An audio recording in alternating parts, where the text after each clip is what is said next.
আজকাল কিন্তু অনুষ্ঠান বাড়িতে পটল চিংড়ি একটা কমন রেসিপি হয়ে গেছে। এই পটল চিংড়ির ক্রিমি টেক্সচারটার জন্য কিন্তু খেতেও দুর্দান্ত লাগে, আর বানানো তো তার থেকেও বেশি সহজ। So hello everyone, welcome to my channel. আজকে তোমাদের সবার সাথে শেয়ার করছি পটল চিংড়ি খুব সহজ আর খুব দুর্দান্ত একটা রেসিপি। তার জন্য নিয়ে নিয়েছি প্রথমে পটল, কাঁচা লঙ্কা, আদা, পেঁয়াজ আর একটু আলু নিয়েছি। আপনারা আলুটা স্কিপ করতে পারেন। আর নিয়ে নিয়েছি চিংড়ি মাছ, কাজু, পোস্ত। আপনারা এখানে কিন্তু নারকেলও ব্যবহার করতে পারেন কাজুটাকে স্কিপ করে। আর টমেটোও ব্যবহার করতে পারেন। আমি এখানে টমেটোটা স্কিপ করেছি। প্রথমে আমরা আলু কেটে পটল কেটে নেব, সবকিছু কেটে কুটে ধুয়ে নিচ্ছি। এখানে কিন্তু আলুগুলোকে আমি মিডিয়াম সাইজের টুকরো করে নেব, যেমন আমরা চিকেন কষাতে দিয়ে থাকি, একটু বড় বড় মোটা মোটা করে ওইরকম ভাবে মিডিয়াম সাইজ করে কিন্তু টুকরো করে নেব। খুব বেশি মোটাও না, খুব বেশি বড় না, আবার খুব বেশি ছোটও না। আর পটলগুলোকেও কিন্তু সেম ভাবে আমরা মিডিয়াম সাইজের টুকরো করব। পটলের সাইজ অনুযায়ী আপনারা টুকরো করবেন। আমি এখানে কিন্তু দুটো বড় সাইজের আলু নিয়েছি। আপনারা যদি আলু দিতে চান তাহলে এরকমই, খুব বেশি একটা আলু দেবেন না। আর আলুটা যদি স্কিপ করেন তাহলে তো ঠিক আছে, আলু স্কিপ করেও কিন্তু আপনারা করতে পারেন। এখানে আমি পটলগুলোকে কিন্তু খুব একটা মানে পুরোপুরি স্কিনটা ছাড়াবো না, একটু মিডল মিডলে স্কিন রেখে এভাবে ছাড়াবো। দেখুন আমি কিভাবে ছাড়াচ্ছি, সেভাবে কিন্তু আপনারও পটলটাকে মিডলে একটু রেখে আর একটু ছাড়িয়ে এভাবে কিন্তু হাফ হাফ করে রাখতে হবে।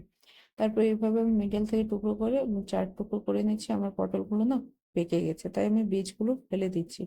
পটলে তো ভেতর থেকে দেখে আনতে পারিনি, তো আমার সবগুলো পটলই পাকা পড়েছে। আমি বীজগুলো ফেলে দিচ্ছি। অ্যাকচুয়ালি ফেলছি না, সাইডে রেখে দিচ্ছি।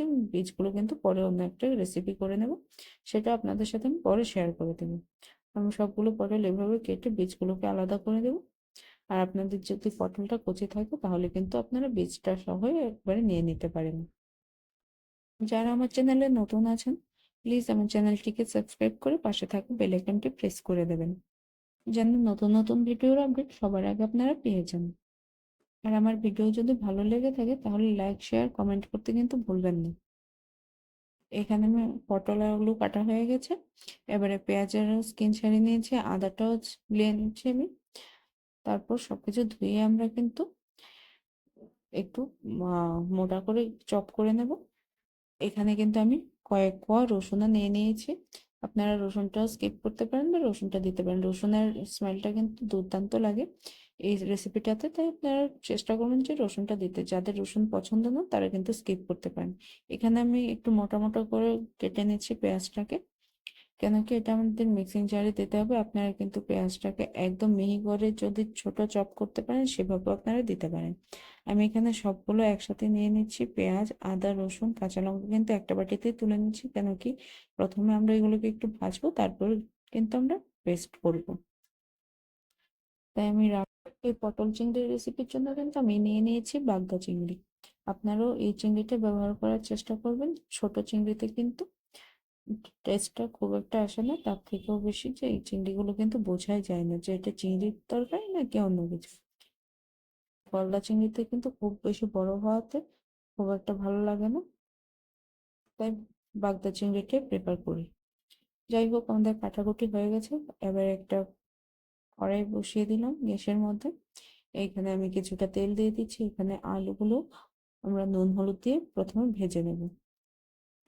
এবার নুন হলুদে আলু ভাজা হতে হতে চিংড়ির কিছু বেনিফিট বলে দিই, যেগুলো কিন্তু আপনারা অনেকেই জানেন আর অনেকেই জানেন না। প্রথমত চিংড়ি কিন্তু প্রোটিনের জন্য খুব ভালো একটা উপকরণ। আমাদের ওয়েট লসে কিন্তু খুব ভালো ম্যানেজ করে। ওয়েট ম্যানেজমেন্টে আমরা ব্যবহার করে থাকি শ্রিম্প, যেটাকে বলা হয়। এবং এই চিংড়ির মধ্যে কিন্তু ওমেগা 3 ফ্যাটি অ্যাসিড আছে, ভিটামিন বি 12 আছে, সেলেনিয়াম আছে, ফসফরাস আছে, যেগুলো আমাদের হার্ট হেলথ, ব্রেন হেলথের জন্য খুব ভালো, ওয়েট ম্যানেজমেন্টের জন্য ভালো। রেড ব্লাড সেল যেটা বলা হয়, লাল রক্ত কোশিকা, ওটার জন্য কিন্তু ভালো, মানে ওটা আমাদের খুব ভালোভাবে প্রডিউস করে। যাই হোক, আমাদের এখানে আলু ভাজা হয়ে গেছে। এবার সে একই তেলের মধ্যে কিন্তু আমরা পটলগুলোও ভেজে নেব। যেহেতু হলুদ দেওয়াই আছে আগে থেকে, পটলটা দিয়ে উপর থেকে আরেকটু নুন ছুটিয়ে দেবেন। দিয়ে কিন্তু পটলটাকে একটু ভালোভাবে ভেজে নেব। আলুটাও যেমন আমরা একটু লাল লাল করে ভেজে নিয়েছি, সেভাবে পটলটাও কিন্তু আমরা ভেজে নেব। একটু ভালোভাবে নাড়াচাড়া করে পটলটা আমরা ভেজে তুলে নেব। এখানে কিন্তু আমার পটলও ভাজা হয়ে গেছে।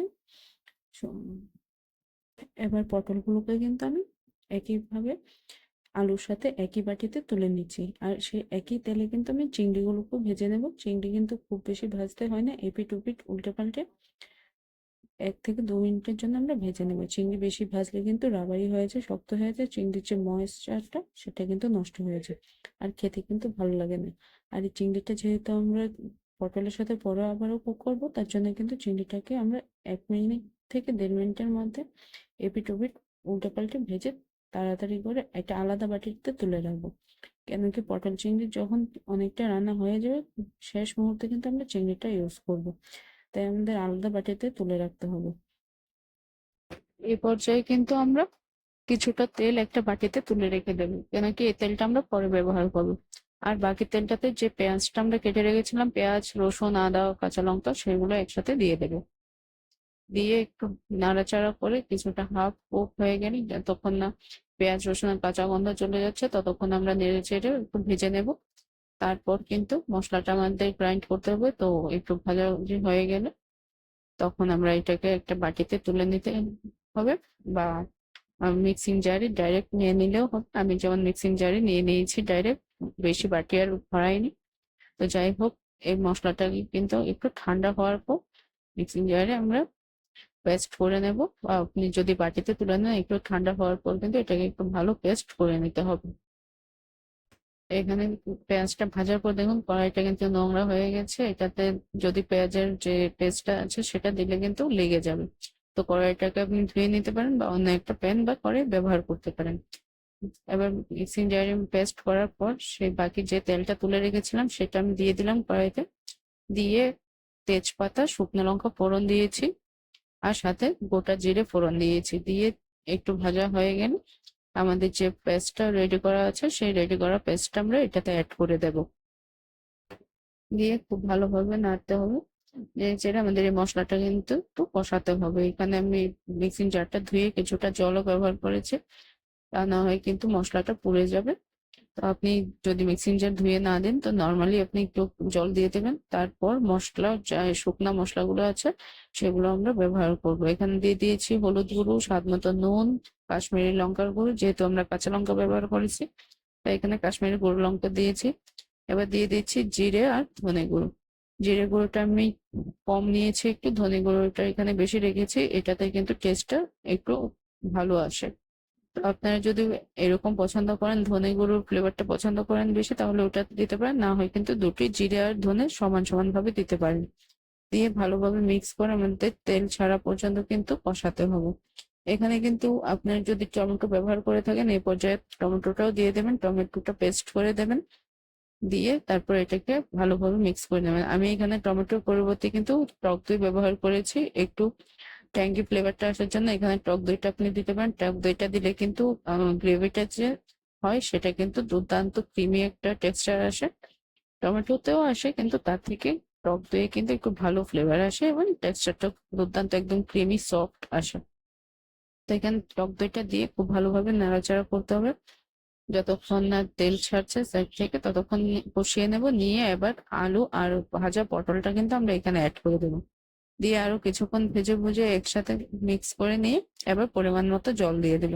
দিয়ে কিছুক্ষণের জন্য কিন্তু ফুটতে দেবে ওটাকে। এখানে কিন্তু আমাদের একটু ঢাকা দিয়ে দিতে হবে, বা আপনি ঢাকা ছাড়াও রান্না করতে পারেন। আলুটা যেন ভালোভাবে কুক হয়ে যায় তার জন্য আমি কিন্তু 10 মিনিটের জন্য ঢাকা দিয়ে দিয়েছিলাম। দেখুন সাইড থেকে কিন্তু তেল উঠে এসে আলু আমার মোটামুটি 80% কুক হয়ে গেছে। এবার কিন্তু এখানে একটু টেস্টটা ব্যালেন্স করার জন্য একটুকু চিনি আমি দিয়ে দিচ্ছি। চিনিটা আপনারা স্কিপ করতে পারেন, চাইলে সুগার ফ্রি ব্যবহার করতে পারেন, যেটা আপনাদের পছন্দ সেভাবে কিন্তু আপনারা ব্যবহার করতে পারেন। এই পর্যায়ে কিন্তু যে কাজু আর পোস্তটা আমরা নিয়ে রেখেছিলাম সেটাকে ভালোভাবে ব্লেন্ডারে ব্লেন্ড করে নিয়েছি, একদম স্মুথ একটা পেস্ট বানিয়ে নিয়েছি, সেটা আমরা এখানে অ্যাড করে দিয়েছি। আপনারা যদি নারকেল ব্যবহার করেন তাহলে নারকেলটাও কিন্তু এই পর্যায়ে দিতে পারেন, বা নারকেলটা টক দইয়ের সাথেও দিতে পারেন, তাহলে কিন্তু ভাজা হয়ে যাবে, দুটোই করতে পারেন। এবার এটা ভালোভাবে মিক্স করে নিয়ে উপর থেকে কিছুটা গরম মসলা দিয়ে দিন, দিয়ে আবারও ভালো করে 2 থেকে 3 মিনিট ভালোভাবে ফুটিয়ে নেব আমরা। গরম মসলাটা দিলে কিন্তু সবটা প্রত্যেকটা মশলার সাথে গরম মশলার ফ্লেভারটা যখন মিক্স হয় তখন কিন্তু দুর্দান্ত একটা সুগন্ধ আসে, আর তখনই মনে হয় যে খেতে ইচ্ছে করছে। তো তারও লাস্টে আরেকটা স্টেপ আছে। এখানে কিন্তু আমার মোটামুটি রান্না কমপ্লিট হয়ে গেছে, আমি একটা বাটিতে তুলে নিচ্ছি। তারপর কিন্তু আপনারা এই পর্যায়েও দিতে পারেন বা আমি বাটিতে তোলার পর দেবো। এখানে হলো তড়কা লাগাবো, আপনারা কিন্তু এই তড়কাটা না দিয়ে ডাইরেক্ট ঘি দিয়ে দিতে পারেন। যাই হোক, আমি এখানে তড়কা দিচ্ছি। এখানে একটা তড়কা প্যানের মধ্যে আমি 2 চামচ ঘি নিয়ে নিয়েছি, তার উপর কিন্তু একটুকু কাশ্মীরি লঙ্কা গুঁড়ো দিয়ে দিচ্ছি। আপনারা কিন্তু এটা স্কিপ করতে পারেন, ডাইরেক্ট ঘিটা এমনি দিয়ে দিতে পারেন। কাশ্মীরি লঙ্কা গুঁড়োটা দিলে কিন্তু কালারটা দুর্দান্ত আসে। এখানে আমি বাটিতে তুলে নিয়েছিলাম, তারপর দেখুন আমি এখানে ঘি আর কাশ্মীরি গুঁড়ো লঙ্কাটা দিয়ে দিয়েছি। এটাতে কিন্তু কালারটাও খুব দুর্দান্ত আসে দেখতে, ভিজুয়ালি একটা এফেক্ট আসে, আর খেতেও কিন্তু দুর্দান্ত লাগে। বাস, আমাদের কিন্তু পটল চিংড়ি রেডি। এবার এভাবে গরম গরম গরম ভাতের সাথে বা বাসন্তী পোলাও হোক বা জিরা রাইস হোক, যেটা আপনার পছন্দ, রাইসের সাথে বা রুটির সাথে পরাটার সাথে আপনারা এটা সার্ভ করতে পারেন। একবার এইভাবে এই পদ্ধতিতে বানিয়ে দেখুন, দেখবেন সবাই খুব খুশি হবে। Thanks for watching.